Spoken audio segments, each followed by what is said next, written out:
عمر رضی اللہ عنہ نے عرض کیا، اے اللہ کے رسول صلی اللہ علیہ وسلم، مجھے اجازت دیجیے کہ اس کی گردن اڑا دوں۔ رسول اللہ صلی اللہ علیہ وسلم نے فرمایا، رہنے دو۔ پھر خالد بن ولید رضی اللہ عنہ نے کہا، اے اللہ کے رسول صلی اللہ علیہ وسلم، کیا میں اس کی گردن نہ اڑا دوں؟ رسول اللہ صلی اللہ علیہ وسلم نے فرمایا، ہو سکتا ہے کہ یہ نماز پڑھتا ہو۔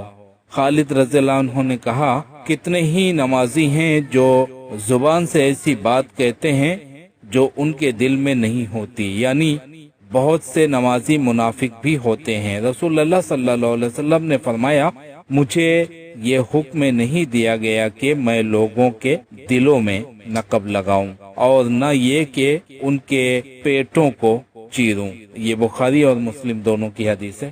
نمبر 2، مسلم کی حدیث میں ہے کہ رسول اللہ صلی اللہ علیہ وسلم نے اسامہ رضی اللہ عنہ کی عمارت میں قبیلہ جوہینہ کی شاخ حرکات سے جنگ کرنے کے لیے لشکر روانہ کیا۔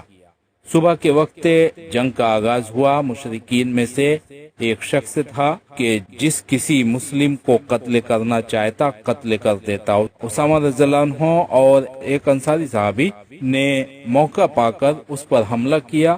جب وہ گر گیا اور اسامہ رضی اللہ عنہ نے اس پر تلوار اٹھائی تو اس نے کہا، لا الہ الا اللہ۔ انصاری جو صحابی تھے انہوں نے ہاتھ روک لیا، لیکن اسامہ رضی اللہ عنہ نے اسے نیزہ مار کر قتل کر دیا۔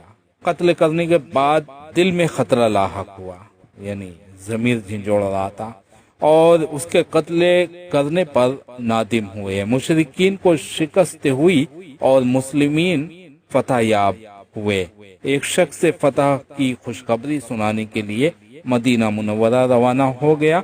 جب وہ رسول اللہ صلی اللہ علیہ وسلم کی خدمت میں پہنچا تو آپ نے اس سے لڑائی کے حالات دریافت کیے۔ اس شخص نے لڑائی کے حالات بتائے اور اسامہ رضی اللہ عنہ کا واقعہ بھی سنایا۔ جب اسلامی لشکر واپس مدینہ منورہ پہنچا، رسول اللہ صلی اللہ علیہ وسلم نے اسامہ رضی اللہ عنہ کو بلایا اور پوچھا، اے اسامہ، تم نے اسے کیوں قتل کیا؟ اسامہ نے عرض کیا، اے اللہ کے رسول صلی اللہ علیہ وسلم، اس نے مسلمین کو بہت تکلیف پہنچائی، فلاں کو اس نے قتل کیا۔ اسامہ رضی اللہ عنہ نے کئی مسلمین کے نام لیے جو اس شخص کے ہاتھ سے قتل ہوئے تھے۔ پھر اسامہ رضی اللہ عنہ نے عرض کیا، جب میں نے اس پر تلوار اٹھائی تو اس نے لا الہ الا اللہ کہہ دیا، مگر میں نے پھر بھی اسے قتل کر دیا۔ رسول اللہ صلی اللہ علیہ وسلم نے فرمایا، کیا تم نے اسے لا الہ الا اللہ کہنے کے بعد قتل کر دیا؟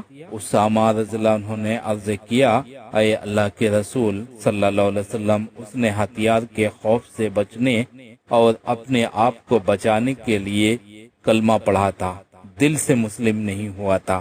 رسول اللہ صلی اللہ علیہ وسلم نے فرمایا، تم نے اس کا دل چیر کر کیوں نہیں دیکھا کہ تمہیں معلوم ہو جاتا کہ اس نے دل سے کلمہ پڑھا تھا یا نہیں؟ یہ فرما کر رسول اللہ صلی اللہ علیہ وسلم نے پھر سوال کیا، کیا تم نے اسے لا الہ الا اللہ پڑھنے کے بعد قتل کیا تھا؟ پھر آپ صلی اللہ علیہ وسلم نے فرمایا، قیامت کے دن جب وہ کلمہ لے کر آئے گا تو تم اس کلمے کا کیا جواب دو گے؟